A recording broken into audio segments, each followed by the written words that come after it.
Welcome back, and for anybody that's new, I'm Casey. I've been creating stuff my entire life, but now I'm bringing it to YouTube to help you guys and hopefully to inspire others to create as well. So in today's video, I bring back the giant RC car project, and I had a lot of struggles on the way. I fried a lot of components, including both of my home-built batteries. I didn't really think about the fact that I should have ran them together at the same time in parallel. But it happens. Hope you enjoy, so let's get to it. Before we get started, quick heads up, I do call a rotor a stator a lot in this video. Sorry.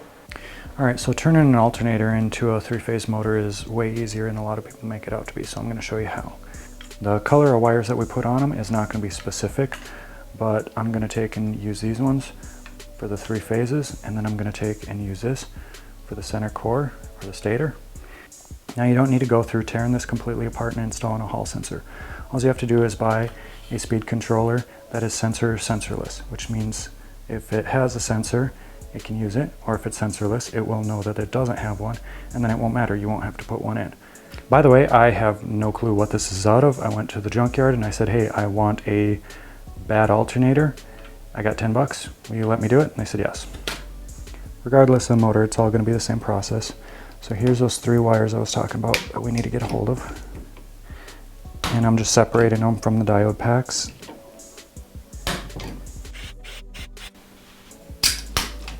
So that comes off, and that just gives me a little bit more room to attach my wires and stuff. This is the diode packs.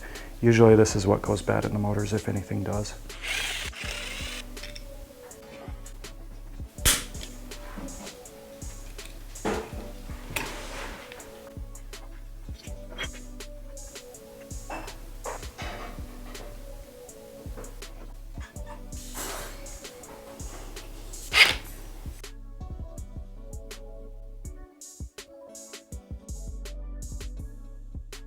I'm using an 18650 to power the stator. I like to repurpose things, so I'm going to take the small sprocket off of here and the large one off of my son's old bike.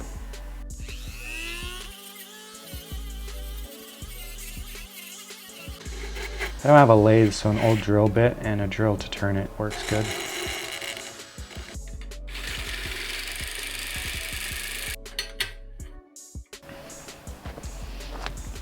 Alright, so since the last time we had this project, I'm able to keep the steering, but I'm going to have to remove the electronics, the speed controller for the back, as well as the gearboxes and the shaft and everything for the rear end. And then I'm going to have to make a frame for the motor and the new axle to sit on.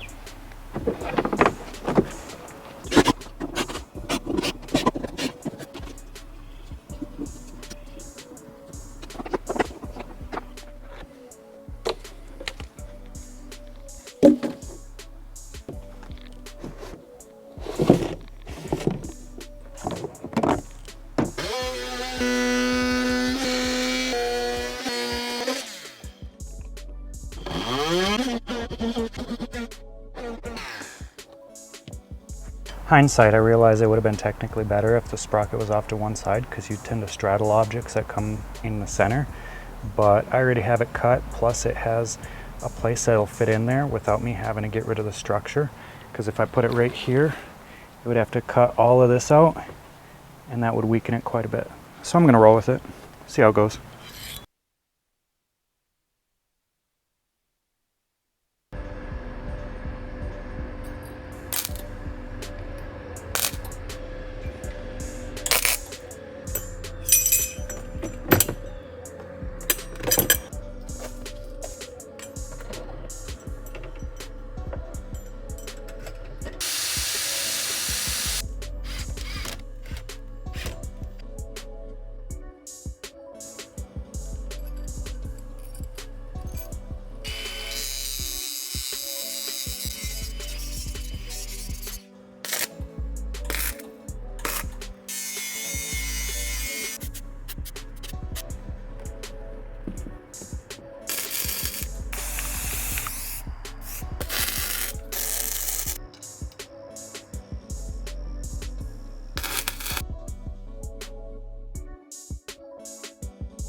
So now I'm going to use a bunch of these self-tappers in order to screw it into the metal to secure this piece in.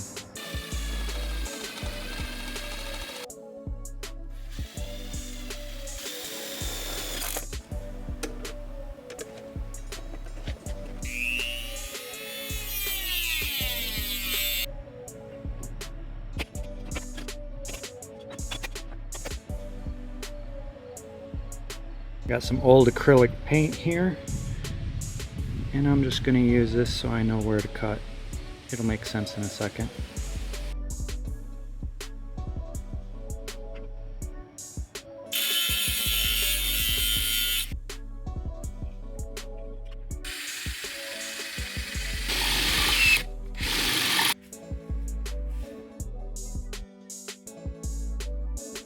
It's usually not good when you break your tap off.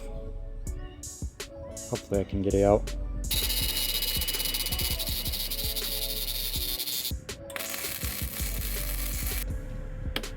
I tried the punch trick as well as welding the washer, but this is what worked out.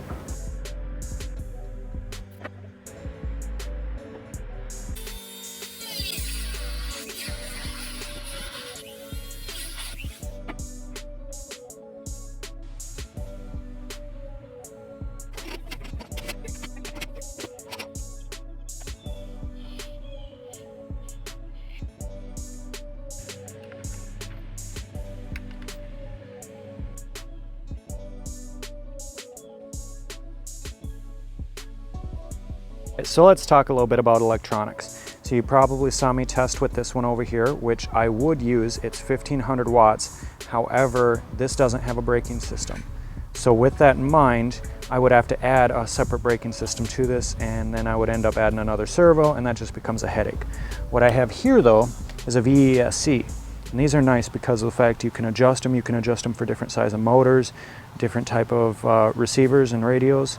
So they work out pretty nice. I also have this for another project, so it wasn't really an extra expense. And instead of running off of my homemade battery pack, I'm going to be running off of 2 LiPos. Okay, so I tried getting that idea to work for about a week, and it didn't. So moving on. Unfortunately, I'm going to end up going back to this setup, which is, it's still 1500 watts, which is a good amount of power. However, I was hoping to get that to work because it has brakes. So I'm going to end up with this setup with no brakes, and I'm going to show you why. Currently, if I pick it up, it goes good. However, if there's any weight behind it, it does not want to go very well at all. It'll kind of twitch and then it stops and then it goes and it stops. I have tried to find everything I can on the VESC on how to set it up. I've reached out to the company to no avail. So this project has taken me way longer than I care to. So I'm going to swap the other 2 out, probably off camera, and then we're going to go from there. I'll kind of show you a little recap.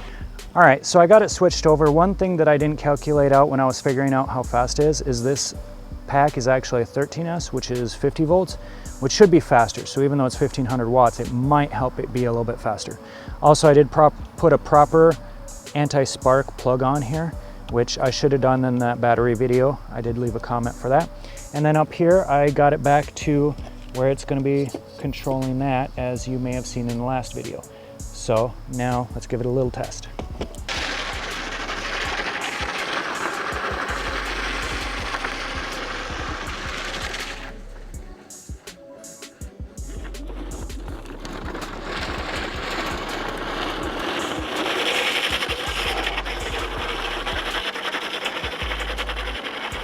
All right, so let's talk about all the challenges I've had so far. So the first alternator that I went to use and I showed you ended up not being the one I wanted to use because the other one had better RPMs coming out of it. So I ended up switching that, not a big deal. The VESC didn't want to work and I couldn't figure out why. I'm still kind of diagnosing that, and I think it may be definitely something in the settings, but either way. So I had to switch that idea up. So that means I eliminated the chance of having brakes. And now, while I was driving it, basically I ended up switching the remote so that way the settings would be less aggressive. So as you turn, it wouldn't be as responsive. And since I was doing that, as I was using the thing, basically it locked over and it fried the H-bridge. So unfortunately, I think that's gonna call it quits for this year. You know what? No. I'm gonna overnight another H-bridge, and we're gonna get a proper video of having some proper fun. So we'll see you in a bit. All right, so I did get this cleaned up after the initial test with a little on-off switch right here. So that way I can just quickly turn this off and on for that center coil. And I cleaned this up a little bit the best I can. And the reason why the chain kept popping off is because of the fact that this right here, it came loose and it had fallen down, so I tightened that back up. And oh yeah, and I changed that H bridge.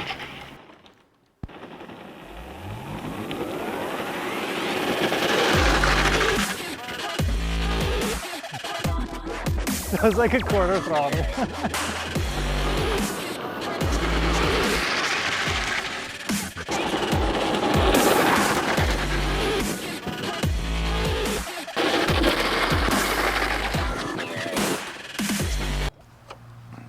I pulled the safety or the master link apart somehow.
Alright guys, so the final nail in this coffin is I managed to not only break one, but I managed to break both of my homemade battery packs. I wasn't really incorporating how much amperage draw was coming out of it. I was just kind of, going with it, not really thinking, but hey, it happens, so till next time, keep creating. Alright, so my idea for getting some rubber on the tires is to take some bike tires that I have around here, take the treads off and screw them to that.